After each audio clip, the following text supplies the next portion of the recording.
Bro மிளகா பொடியை சாப்பாட்டில் போட்டு சாப்பிடுங்க, 100 ஃபாலோவர்ஸ் வரும். மிளகா பொடியை சாப்பாட்டில் போட்டு சாப்பிடுன்னு கூட சொல்லுங்கள், ஆனால் 100 ஃபாலோவர்ஸ் வரங்கிறது அது நடக்காத விஷயம். இது தப்பாக சொல்லிட்டீங்க. இருந்தாலும் நான் ரொம்ப கஷ்டப்பட்டு வீடியோ எடுத்து போகிறேன், ஆனால் அதுக்கான சப்போர்ட்டே இல்லை. அதுக்கு என்ன, வாங்க பண்ணிடலாம்.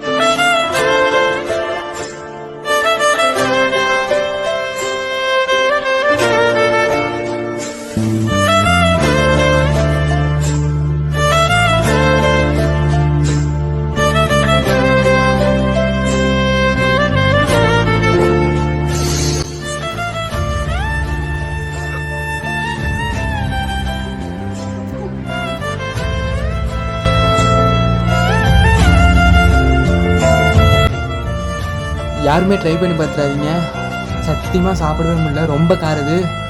அடுத்த டாஸ்க் பண்ணலான்னு கமெண்ட் பண்ணுங்கள், அதையும் பண்ணிடுவோம்.